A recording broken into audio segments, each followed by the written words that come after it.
Today we are in Acts 9, and we're getting into the back half of Acts 9. And I believe that the point today that I want to make is that you be convinced. And so one of the characteristics of God is holiness. Remember, we talked about the holiness of God actually like going like, oh, wow, that's scary. Is that really real? Like there were people that came forward to give to God and they withheld and exaggerated. Oh, and they were put to death. Like that seems a little extreme. I don't want to have anything to do with that God. But the reality is the holiness of God, the characteristic of a God inside of us is going to burn and destroy the things inside of us that are controlling us, the enemy within us. The perfect love of God is going to cast out all our fears. So we need the holiness of God inside of us for us to be transformed. And one of the other characteristics is power. So we're going to talk about power today. And so if you get anything out of today, may his power convince you of something. And so I believe that the Christian life, the recovery life, the life of recovering God in the Garden of Eden, you are the temple of God. That's what recovery is to me. I get to recover that conscious contact with God, and it is through his power. So I want you to be convinced of something, and he's going to convince you due to his power. So I want you to understand that I need to be convinced of what I can't do for myself. And we saw like a little bit of a contrast of power. So there was a sorcerer named Simon, and he had this power, and he was doing all these cool things, and it would kind of scare people. It would kind of be like, oh, wow, this guy's like the real deal. And he sees into the future, and he puts these things on me, and there's parts of me that come back to life, or I'm healed in this way, kind of like what a witch doctor would do. And it was all about him. He was boasting in his power. But then we saw the power of God, the power of Philip, the power of baptism, the power of being raised from the dead. And out of all this, it's God's power that changes us so that we can be a fellowship of believers. He creates a fellowship that is devoted, that is glad, joyful, and generous. And we come together to be his witness and to help others on their journey. We got into the conversion of Saul, and then we had 3 conversion stories, and then just the realization on how the church caught on fire, how the church started with 120 people in an upper room, and then they went out as little messengers, and then there was thousands, and then we have what we have today. So we go from being converted to a pile of rubble. Can anybody relate to being a pile of rubble in your life? Your life is a garbage pile, and it's just a pile of rubble. Well, God's going to take that and make that into his temple, his holy temple. And I just want to encourage those that are new to this about who God is. And I've heard, and through my process of just having these prejudices of who God is, and just seeing countless people come into a relationship with God with all this baggage of who God is and kind of their personal experiences. I just want you to know that I think the simplest explanation that I've ever heard was a girl that was sharing her story, and she was just giving witness to God in her life, and she was asked by her mentor to write a paragraph on who God is. And she's like, I don't like God. I grew up in this kind of church, and I was put off by it and all the rules and regulations and all that stuff. And she's like, but my life is hopeless, and I have to do this little assignment. And she was told to like, ask, just put it out there. And she just said, God, who are you? Finally frustrated. And I believe it was like a Sunday morning. And all she heard, this is the only thing she heard. She actually saw a picture of a rose, and she saw the word love.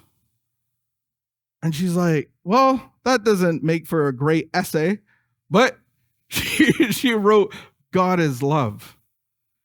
And if this is new to you and you see the holiness of God and you see the rules of God and the regulations and all of the stuff that is confusing to you that gets in the way of this relationship, in 1 John 4:18, it says God is love.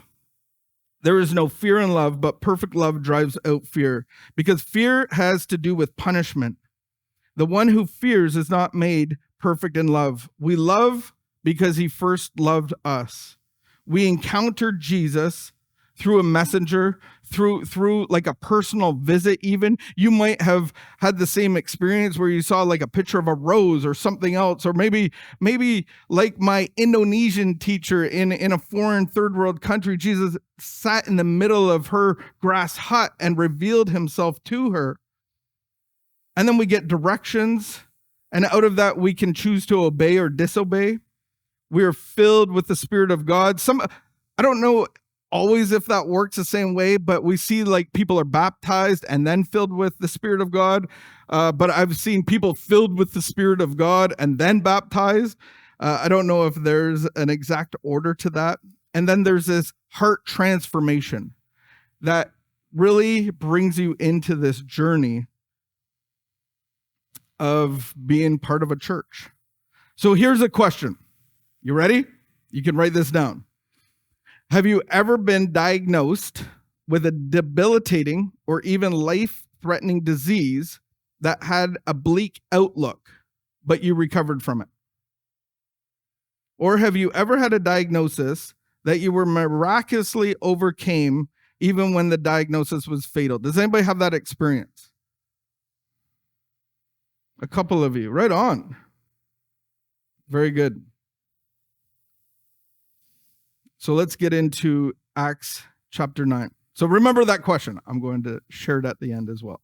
And then we're going to have a time of prayer. And then we're going to come to the communion table. And the communion table is a fellowship of God's Spirit, which brings us together as a family. And so this beautiful table, does anybody notice a difference in our table?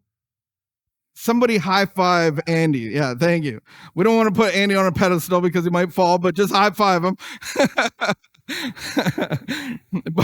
but we finally went from a TV tray to a communion table that looks glorious. And that's what God wants to do in your heart. He wants to take you from a dirty TV tray into something beautiful.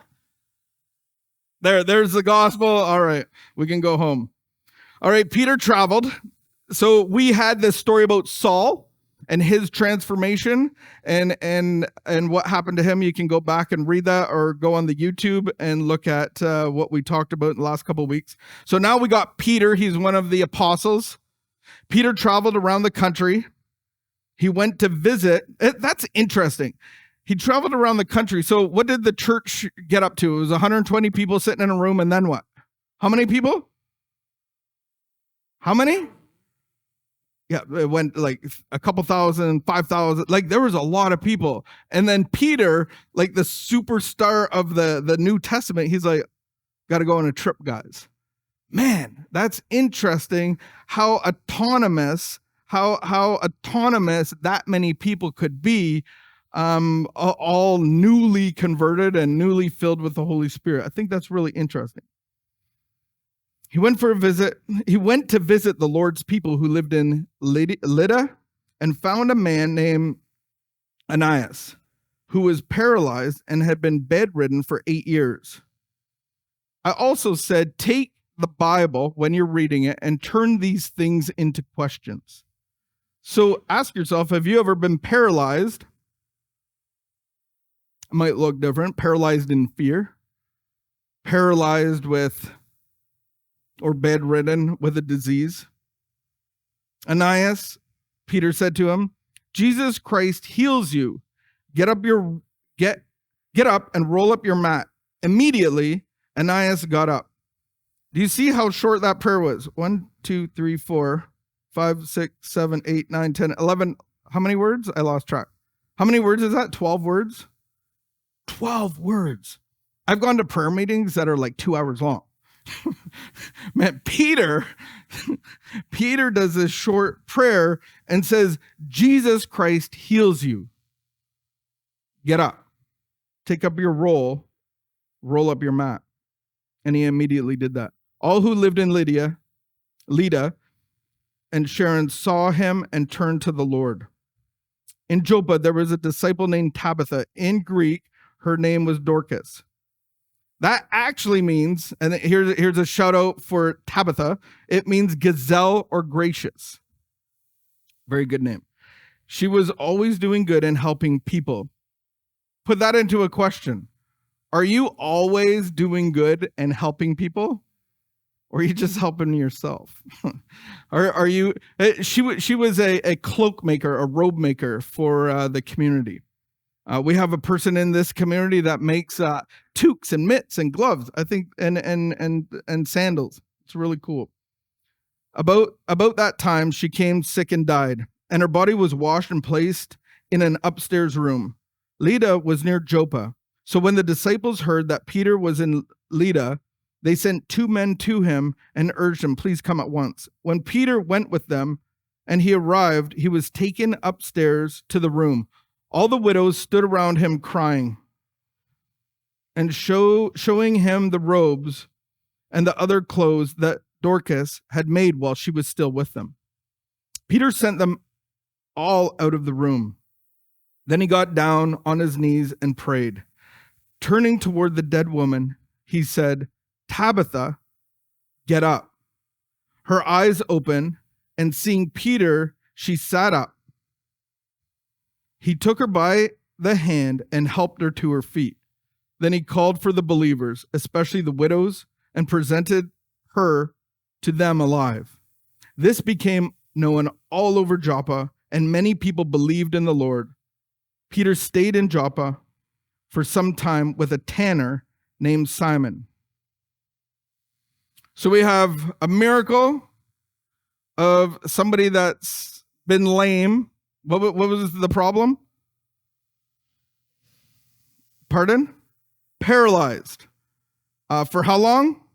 8 years. That's a long time. That's pretty definitive. If you've been paralyzed, I got in the middle of COVID, when things are going bad and you're like just taking time off, wondering what's going to happen. I get paralyzed. What did I get? I got what was it called? I got the palsy. I got Bell's palsy on this side of my face. Like if it can't get worse, it did. And I'm like, man, what have I done to deserve this? And I'm drooling out the side. I can't blink my eye. I can't really talk. Like it was, I know I'm not complaining, but I am a little bit. And it was just like and I do the research and this could be 6 months to a lifetime. There's one of our former prime ministers that had that happen to, and I'm like, oh my goodness, this is not good. And I was paralyzed on this side of my face and I couldn't do anything about it. It's really interesting when you get paralyzed, you have no lines on your forehead. My skin seemed a little bit better, but I couldn't move it. It was painful in my facial area because my other side of my face is trying to make up for it. It was very painful. So imagine being paralyzed in that state. I can imagine it for 8 years. You're pretty definitive, like this is the way my life is going to be.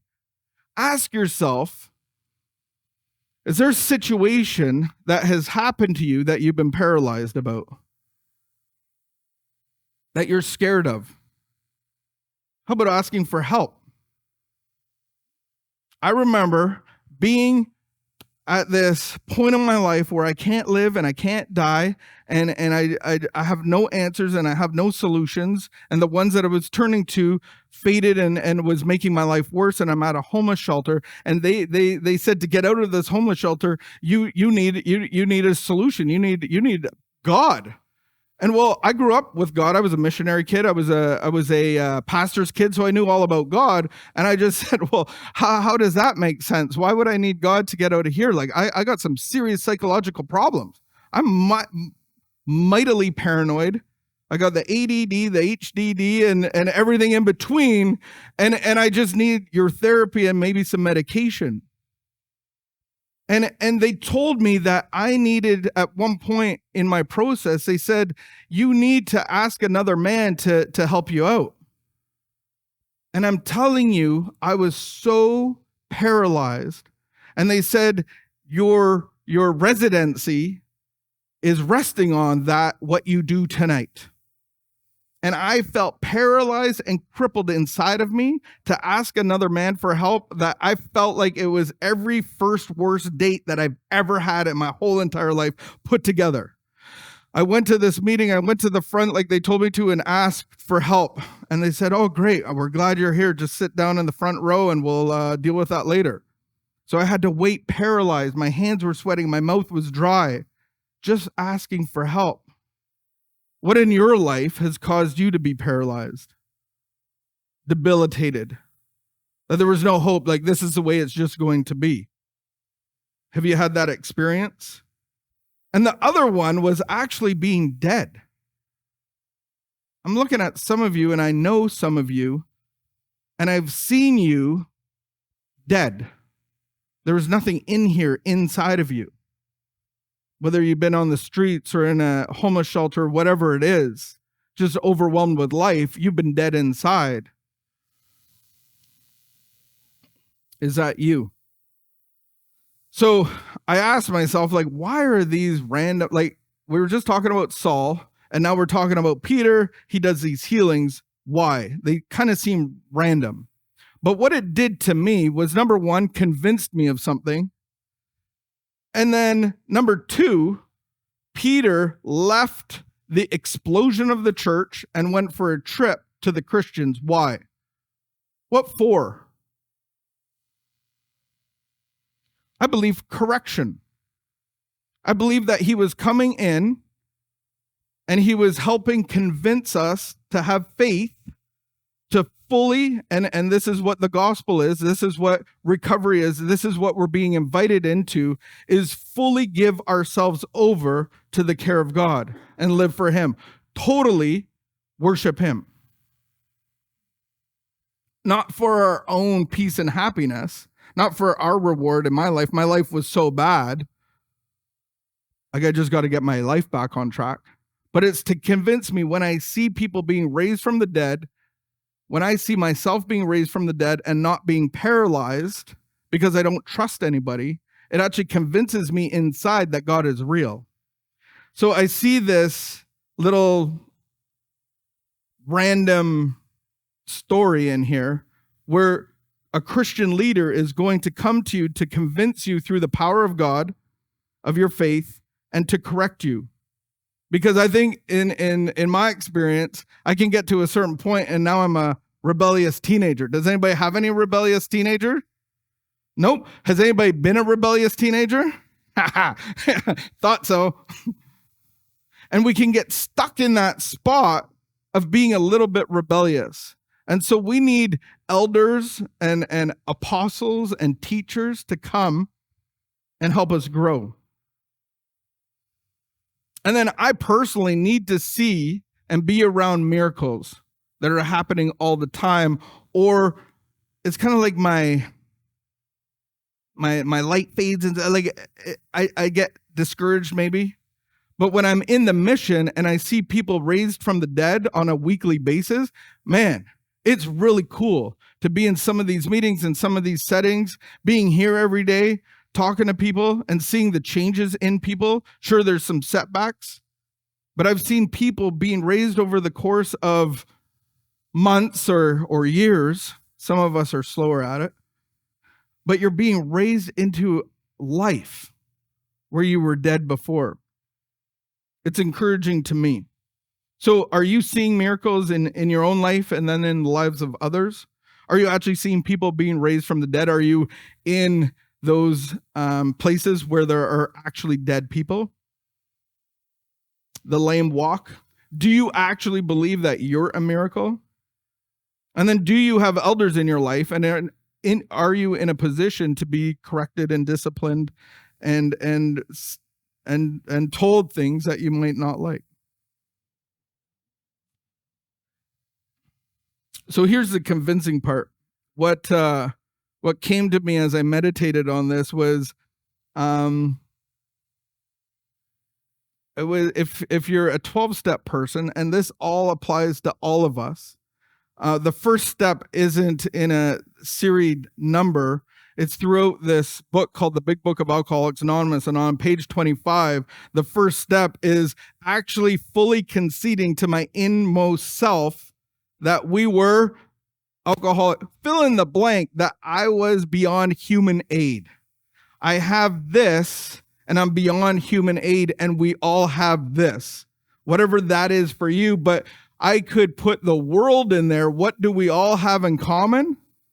Is that we're all going to die. We don't have power over death. None of us.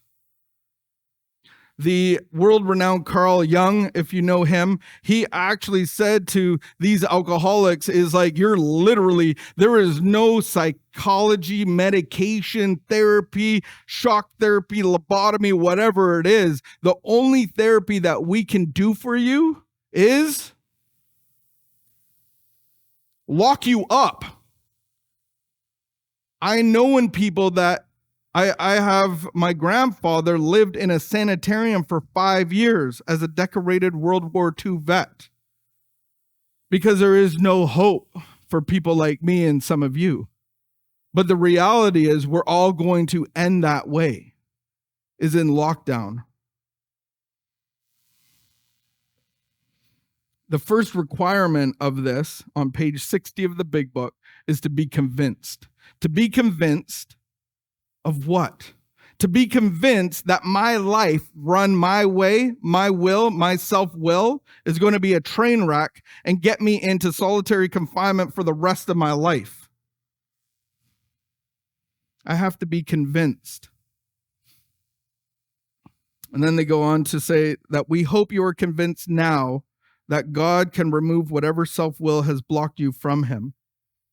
And so we see this in movies. We see this in the apocalypse movie. We see this in zombie movies. It's like a zombie bites another zombie that bites another zombie. And it's this extinction of humankind, which we are all in this narrative. We're all in this story.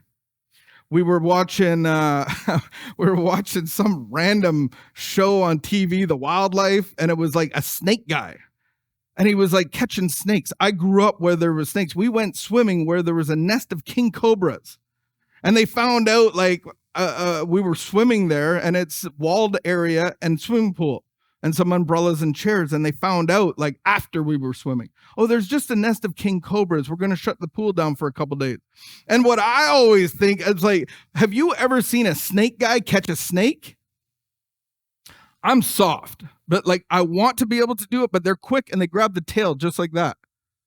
And then they can just control the snake and they leave the snake on the ground a little bit because he tries to. All I'm thinking is that snake, if it was me, it would just bite me. And I'm like, I need anti-venom. What's the anti-venom that we're talking about? Because if you have a poison enough snake, you're done. You need some anti-venom. We've seen the efforts of man make anti-venom, make vaccines, make lockdowns, all of this stuff that we've been through to save human life. At the end of it, there is no human effort that's going to save us all. There's two extremes, and there is a story about, I don't really know the full story, but Vicky was telling me the story. There was this guy that was a billionaire, and he was trying to live forever. So he was coming up with science and stem cells and all that stuff to live forever. So this is what us humans like to do. Let's come up with a plan. Let's get some science. How much money do you have? Oh, a lot. Oh, you have a lot. Okay, let's figure this out because we got the brightest minds in the world if you have all the money, and we'll figure out how to live forever. Who wants to live forever? I know. None of us in this room. We're like, ooh. The other option that I saw was a news reporter that goes into certain areas of life that you're not allowed in. And this was the steroid community. Really interesting, fascinating. And there was this doctor. He wasn't a real doctor, but he called himself a doctor. And he's still around. Yes. And I didn't say he was dead. Yes. He is a doctor. He's He's not a real doctor, but he calls himself a doctor. And the expose, this reporter got into, he has a lab, and these guys have, the lab guy has 21-inch arms. Has anybody seen 21-inch arms? It doesn't seem that big until you've seen them. They're massive. You can't bend properly. And this is a scientist and beakers, and he is making a solution on this earth for you to be superhuman for a short amount of time. Because to be superhuman, it comes at a cost, correct? You're going to have some you're going to have some issues when you get older. So his job in this lab is to be able to create you to be superhuman as fast as possible within a few months. We saw one guy starting, and to see how massive that guy got was incredible in 6 months. And this lab technician's job is to create you to be a superhuman without side effects. So that's the two contrasts. I want to live forever, or I want to live hard and fast and make an impression for every door that I come through. So let's go back to the beginning of the question. Does anybody remember it? Do you have a diagnosis with a debilitating or even life-threatening disease that has a bleak outlook today? So the question was a past tense thing, and now the question is about today. So the power of God is going to convince me that I can go all in because God says who he says he is, that I can give my full life and will over to the care of God. And then the leaders of the church or the community, the Christian leaders, are here to help direct, discipline, and instruct. And the musicians can come up. Do you have a diagnosis with a debilitating or even life-threatening disease that has a bleak outlook today?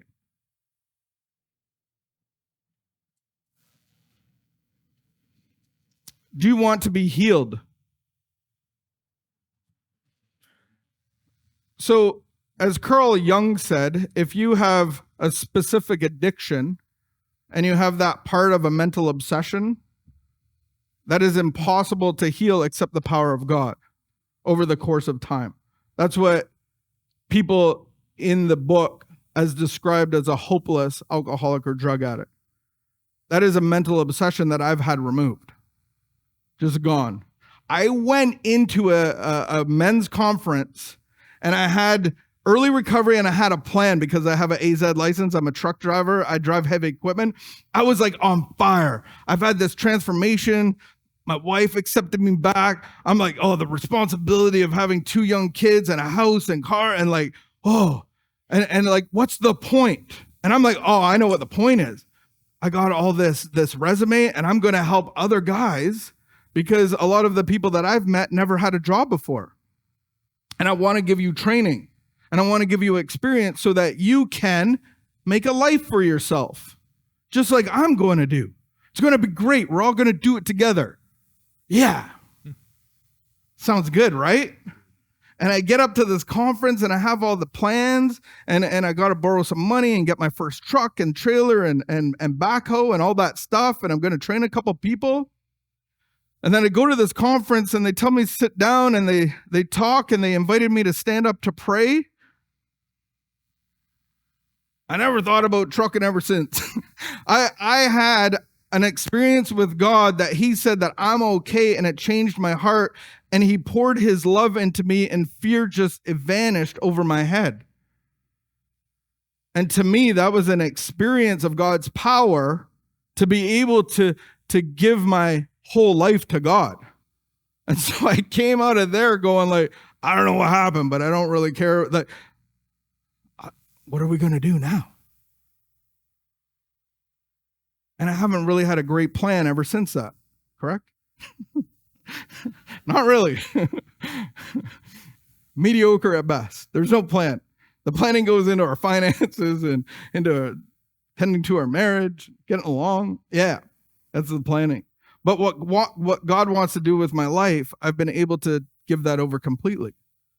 And so I want to invite you up to that. If you're struggling here of trying to get your life back on track and you have this mental obsession, maybe you're new in recovery or at Jericho, or maybe you've been back 100 times. And this obsession, this disease that paralyzes you and causes you death will not leave you. I just want to give you an opportunity to come forward when we start singing, and David's going to come forward and Vicky's going to come forward, and we're going to pray for you. We're just going to lay hands on you, and it's simple, short prayer. What was the prayer? Started with Jesus. Jesus Christ heals you. Get up and go and obey. Get up and go. Because that's what the gospel is all about, is getting up from being crippled and dead and going and spreading the word. So I'm just going to invite them up. Yeah, or you might have, I don't know, headaches and stuff going on with your neck, or back pain, or stomach problems, or you might have a broken foot, or you might be paralyzed. Who was paralyzed? What was their name? Aeneas, just like him. Or you might have parts in you that are paralyzed. So I just want to invite you right now, if you have, and the point of this is for you to be convinced that God is who he says he is. And I know that not everybody gets healed, because I've prayed for so many people, and not everybody gets healed, but there are people that I've prayed for that have been healed. There was a bird that got healed, restored, like just that kind of stuff. So I just want to, I know, and you're more important than a bird. Most of you.